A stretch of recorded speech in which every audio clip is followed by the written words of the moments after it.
How's it going, boys, girls, and squirrels, and welcome to another episode of Arcane. A lot of hype stuff went down in the last episode. Vander's back, we finally got to see Warwick in action. The fight between Warwick and Jinx was maybe the best fight in the entire series so far. We got to hear the Doom soundtrack come out of retirement, a lot of cool stuff all across the board. No signs of Victor, Jayce, Echo, Heimerdinger, or like most of the cast in the last episode though, so that's kind of interesting. Maybe this episode will be like exclusively revolving around those characters, like maybe we're starting to do a bit of a baton pass between all of the different plot lines going on, but who knows, we'll see. My main interest right now though, without a doubt, is Noxus and Warwick. Like, hands down, the most interesting stuff going on so far. So let's get back into it.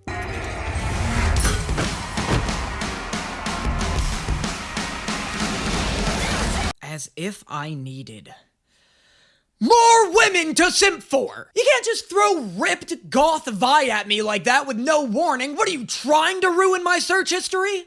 What's next? What are you gonna make Jayce hot too? Huh?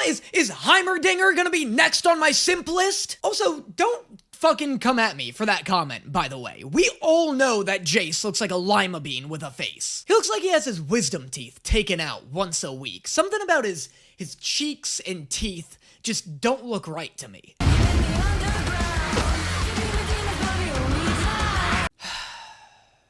How much is this skin? How much is it? There's no way they're giving us Goth Vi in this show and not making a skin out of it. Oh, I knew it!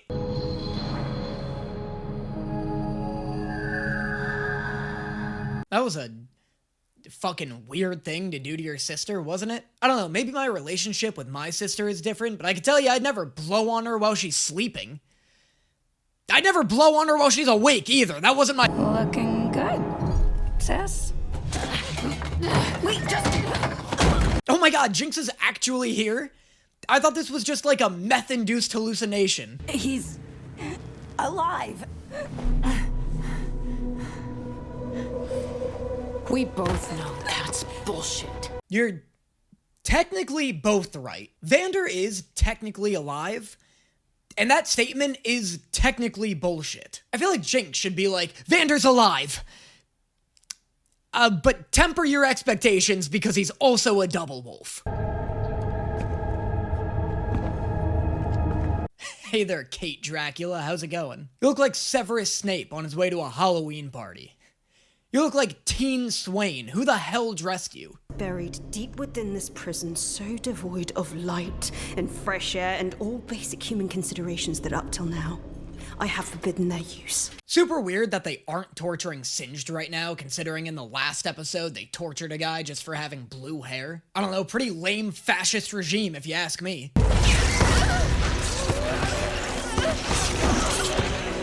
I love how between Warwick and this nightmare shit, this show is like slowly starting to turn into a horror series.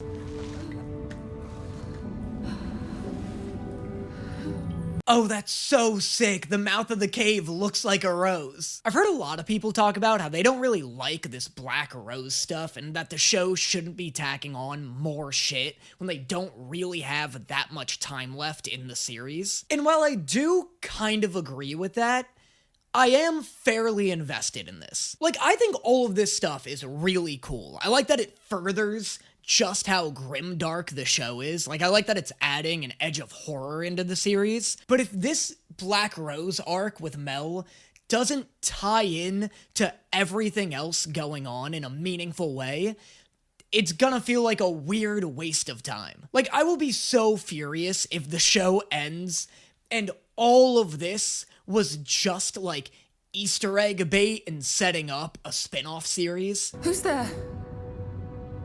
Not sure I know anymore. Our hosts have a way of scrambling your omelet. So this place is like a bed and breakfast? Sounds like a pretty good host if they're making you scrambled eggs every morning. I don't really see what the problem is. What are you, a vegan? Holy shit, Kante?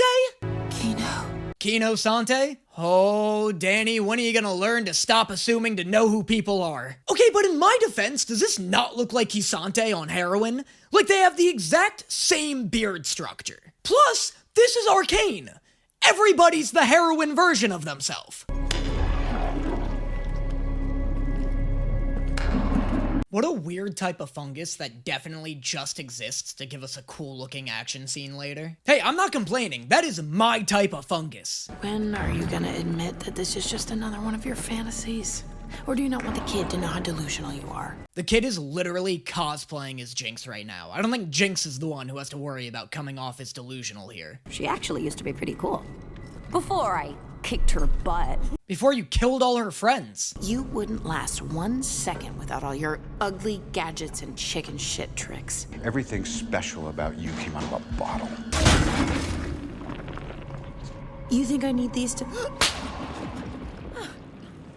I love how nobody is ready for Jinx's new canonical Super Saiyan speed. Remember before when I was like, oh, Jinx's speed and teleportation are just stylistic choices? I'm like 98% sure that Jinx is legitimately and canonically faster than the speed of light. Last chance to surrender! Says the one who can't land a punch on the meth head circus clown. You're kind of getting your ass handed to you, Vi.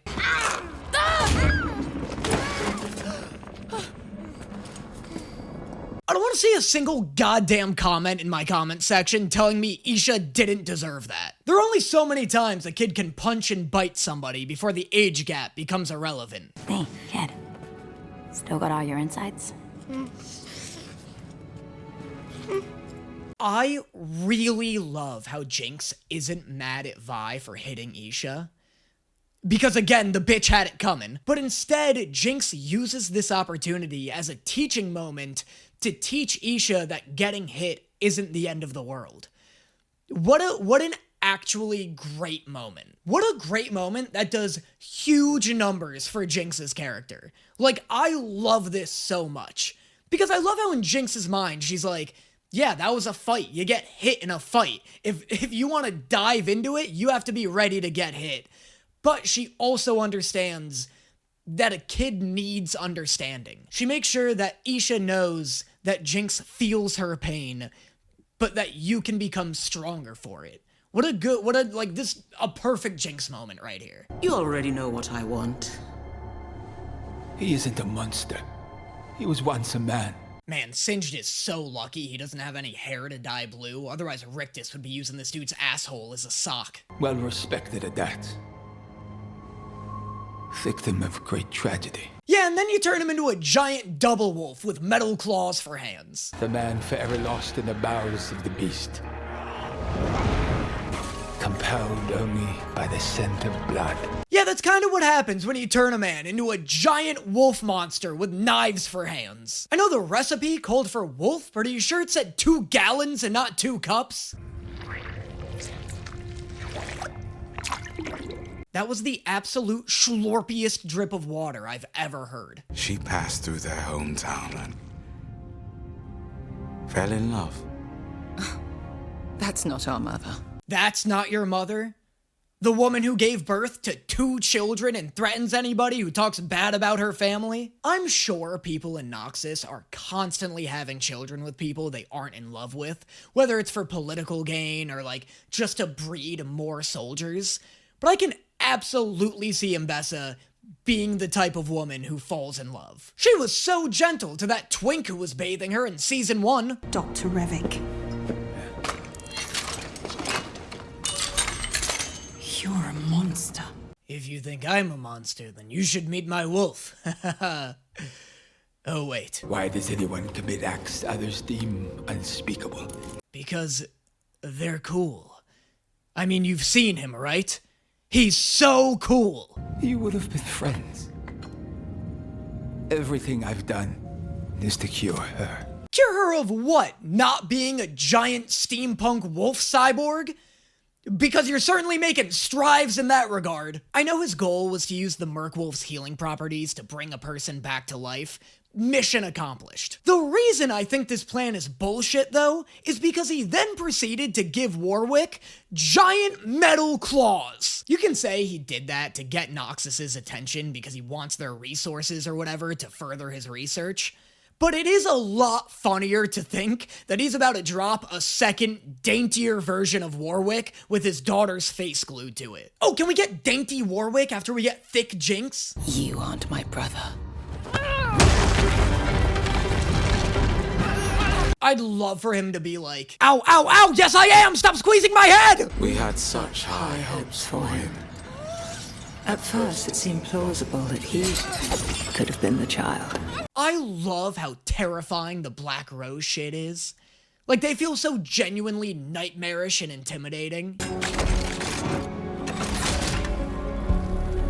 Vi's jacket is so sick. I love how she has the Merkwolf patch on the back of it. One, that's sick because she's a jungler, so she's constantly fighting those in-game. And two, it's sick because it means she's technically representing Vander by wearing it.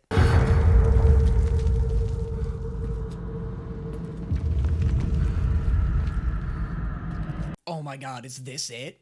Is this where Isha dies? Vander's gonna come charging down this tunnel and just tear through her like he's a dog that just caught a squirrel? Vander's gonna be on her ass like Bruce on Dory. Isha better hope those goggles say P. Sherman 42 Wallaby Way Sydney on them. It's Vander. That's not Vander. It is. It's fucking Dory over here.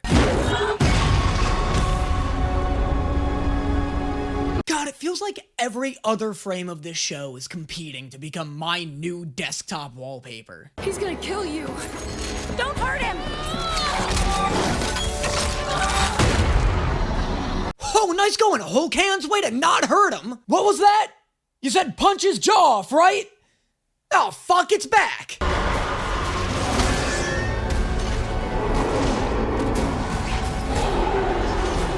This is so sick.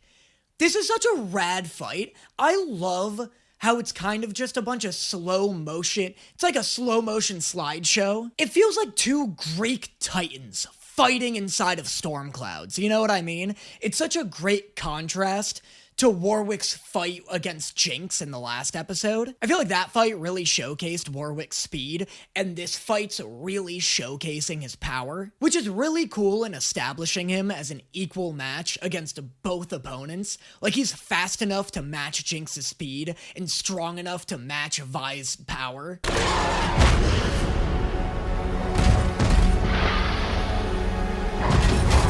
Yo, chill out! Dude, if Jinx gets a Vi killed here, I'd kind of be into it. I do kind of like the running bit that if you listen to Jinx and you trust her in literally any other context, she will end up getting you killed. Jinx and Vi initially split up because Jinx got all of Vi's friends killed, and then destroyed the treaty between Piltover and Zaun. I love the idea that after all of that trauma, Jinx is like, I know what I did, I'm so sorry, but please, I know with every molecule of my being, this is Vander.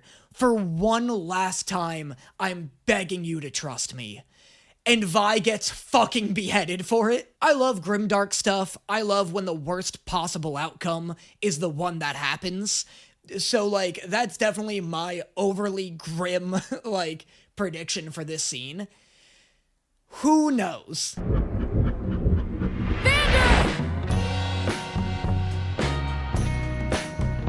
Great tune. This chick put on an absolute bop. Hey, by the way, is Vi dead? And not this song.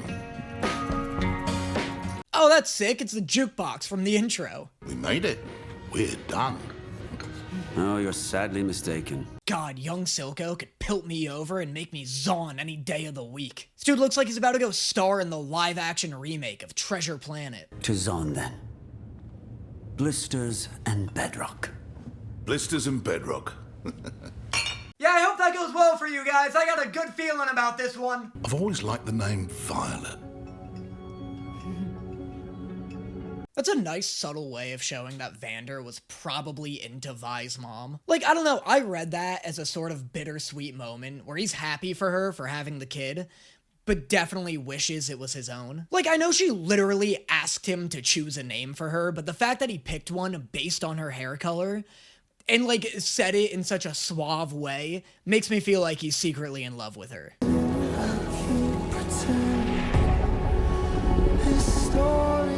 Oh, that's so good. Wow, okay, never mind. This is way better than him tearing Vi's head off. Never take my suggestions again. What are you waiting for? He's your dad, too. Oh, she's not a Jinx anymore. She did something right. Oh my god. Oh, dude, can you see my geese bumping right now? Can you see my geese having an absolute rave? I don't think you can tell. Maybe if I go close, maybe if I put it by the mic, you can hear the party music. Jinx took a gamble and was finally rewarded for it. Thank God. Whoever pitched that other horrible ending doesn't know what the fuck he's talking about. What a major league doofus that guy is. This is so sweet. This is such a perfect moment. Get the fuck out of here, Timo! You don't even know who you're hugging! Look, maybe my obsession has just fully rotted my brain at this point, but does that not look like a giant Pokeball?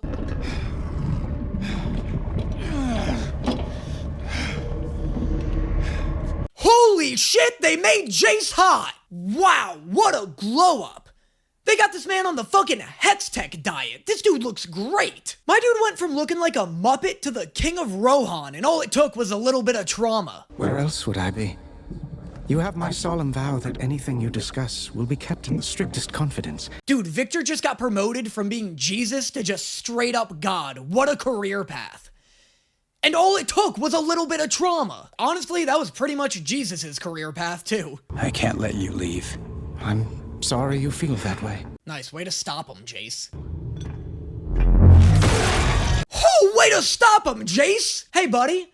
Next time you see somebody cosplaying the grimdark version of Bob the Builder and they tell you they can't let you leave, maybe don't just turn your back on them and try and saunter off into the horizon. They're probably a little unhinged. Wow, holy shit, what an ending. Okay.